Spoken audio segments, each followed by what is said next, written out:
Hello everyone, and thanks for watching. This is your 5-minute edge on how to serve the whole child and whole family. This video was made possible through a partnership between the Wisconsin After School Network and the Wisconsin Department of Children and Families. I'm Dr. Lindsay Bernhagen. I'm a lecturer at UWSP, and I'm excited to talk to you today about the psychology of scarcity, which helps us understand some of the real factors that influence how many resources a person has. Often, when we think about people living in poverty, we focus primarily on the material things that they don't have enough of or don't have access to at all. Things like housing, food, clothing, transportation, healthcare, and other resources to care for their families. But there's another thing that is scarce for people who live in poverty or otherwise have a shortage of any important resource: mental bandwidth.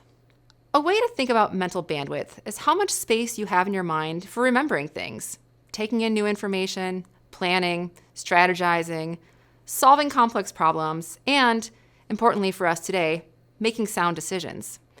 Even if you haven't experienced financial poverty, you've probably had periods of overwhelm where you just felt like your brain was struggling to show up and stay caught up due to lack of time or sleep or focus. In 2013, Dr. Sendhil Mullainathan, an economist, and Dr. Eldar Shafir, a cognitive scientist, explored the cognitive effects of not having enough in their cutting-edge book, Scarcity: Why Having Too Little Means So Much.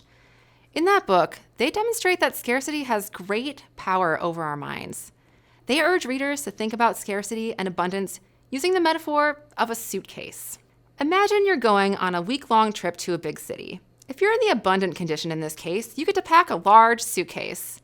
You have an abundance of space. You're debating which shoes to bring. Definitely a pair for walking, a pair for going out. Maybe you want to bring another pair for walking just in case you get blisters from that first pair. Good thing you have a lot of space in that suitcase, you think. You throw in the third pair of shoes. Time to pack a jacket. The weather is in that range where you're not sure if you'll need a light jacket or a heavier one.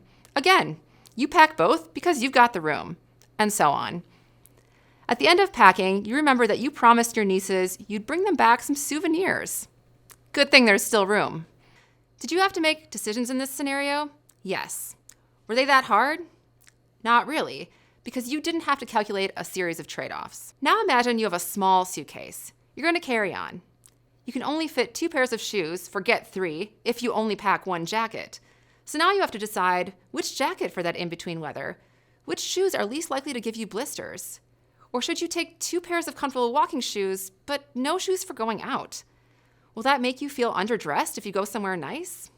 Better rethink that going out outfit you bought so that it works with one of the 2 pairs of shoes you brought.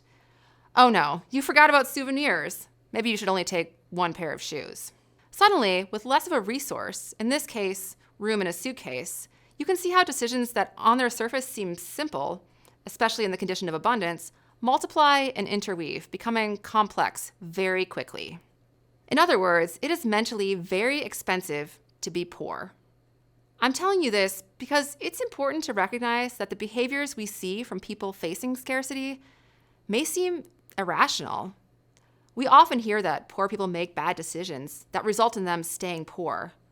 Why would so-and-so spend their little extra money on X frivolous thing? Why not save it for a rainy day? But the mind just does not work like that. Being chronically mentally taxed, like when you live in poverty, makes long-term planning and strategic thinking really difficult, even if you're otherwise really good at it. Let me give you another example. Shafir and Mullainathan simulated a situation of scarcity by having people imagine they need to decide whether to spend $300 on their car or risk it breaking down, after which they give participants a short IQ test. They found no significant difference in the results between people who are rich and people who are poor in real life. However, in another study, they raised the cost of the fictional car repair to $3,000. The IQ scores of the rich participants didn't change, but just the stress of imagining having to spend $3,000 on a car repair was enough to drop the IQ points of the poor participants by 14 points, more than you would see if they had been sleep deprived and stayed awake for 24 hours before the test. So what does this mean for you? For one, I hope it inspires some compassion and restraint of judgment about others' behaviors and decisions, and for yourself when you're experiencing scarcity too. There is also something practical you can take away from this. When you simplify processes and use the art of nudging, you make it easier for people to do beneficial things. For example, send a reminder and maybe even a calendar invite with a link to your application when it's time to enroll in the program. Don't make it 3 separate things that need to be kept track of. That's just one example, but it's just the kind of barrier that someone who is poor in mental bandwidth may not be able to overcome.